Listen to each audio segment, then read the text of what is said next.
राजस्थान में विधानसभा चुनाव में आरएलपी यानी कि राष्ट्रीय लोकतांत्रिक पार्टी 78 सीटों पर चुनाव लड़ती है, जिनमें से मात्र एक सीट पर खुद पार्टी के संयोजक हनुमान बेनीवाल विधायक बनते हैं, यानी कि चुनाव जीतते हैं। और अब खबर आ रही है कि फिर से हनुमान बेनीवाल और भाजपा में आगामी लोकसभा चुनाव में गठबंधन हो सकता है।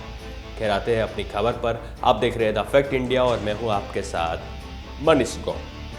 सूत्रों के अनुसार खबर आई है कि खींवसर विधायक हनुमान बेनीवाल फिर से नागौर से लोकसभा चुनाव लड़ना चाहते हैं। तो इस बार के लोकसभा चुनाव में वो कांग्रेस के साथ जाएंगे या बीजेपी के साथ, ये चर्चा बनी हुई थी।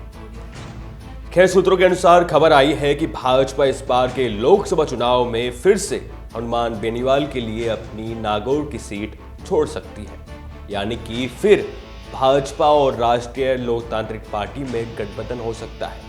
इसके पीछे एक वजह यह भी है कि कुछ दिनों पहले जब गोविंद सिंह डोटासरा कार्यकर्ता संवाद कार्यक्रम के मद्देनजर नागौर पहुंचे थे, तो वहां उन्होंने एक बयान दिया था। क्या बयान दिया, सुनिए। लेकिन अब टेम आएगा भाई जी, नेता ना हो जाता, कार्यकर्ता ने बुलाना पड़सी। आप सब लोग जिया चाहो जिया, मैं नेता काम करवाने तैयार रहा। पहले आदेश आता ऊपर हूं, अब आदेश ले थाको फैसलो सर्वोत्तम ये बोलूंगा।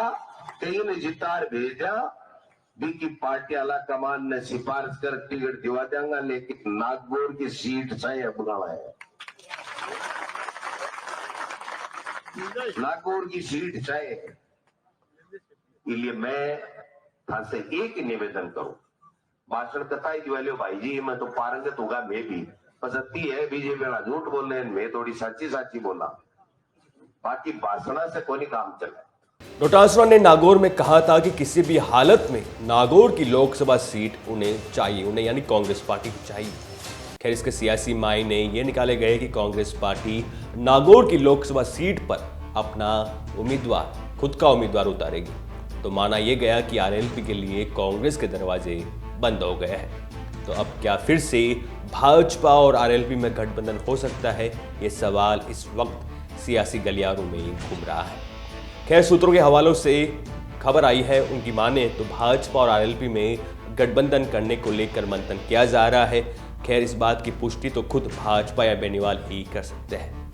खैर, आपको बता दें कि पिछले लोकसभा चुनाव में हनुमान बेनीवाल एनडीए का हिस्सा थे, लेकिन किसान आंदोलन के चलते उन्होंने खुद का एक अलग रास्ता तय कर लिया और एनडीए से अलग हो गए। आपको यह भी बता दें कि राष्ट्रीय लोकतांत्रिक पार्टी भले ही विधानसभा चुनाव में सीटों के लिहाज से राजस्थान में पिछड़ गई, लेकिन इसके बावजूद पार्टी के संयोजक हनुमान बेनीवाल से भाजपा के नेता गठबंधन के लिए संपर्क साध रहे हैं। इसके पीछे आखिर वजह क्या है, चलिए आपको बताते हैं।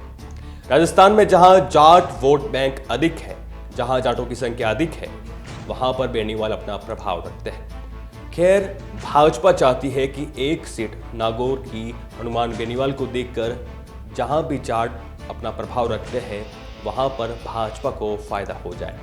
कहीं ना कहीं भाजपा की नज़र फिर से 25 की 25 लोकसभा सीट जीतने पर है, और वो ऐसा कोई कारण नहीं छोड़ना चाहेगी जिसके कारण कांग्रेस को फायदा हो जाए, क्योंकि भाजपा पर पहले ही जाटों की अनदेखी के आरोप लग चुके हैं। उन्होंने भाजपा के नेता सतीश पूनिया को प्रदेशाध्यक्ष के पद से हटाकर गैर जाट को ये जिम्मेदारी सौंप दी थी, जिसके बाद जाट समाज भाजपा से नाराज हो गया था। खैर, आपको बता दें कि भाजपा ने जाटों की नाराजगी दूर करने के लिए अपनी सरकार में 4 जाट नेताओं को कैबिनेट मंत्री बनाया है। क्या हनुमान बेनीवाल और भाजपा के साथ गठबंधन करते हुए हम सब देख सकेंगे, ये बड़ा सवाल है। खैर, ऐसे तमाम खबरों के लिए बने रहिए द फैक्ट इंडिया के साथ। नमस्कार।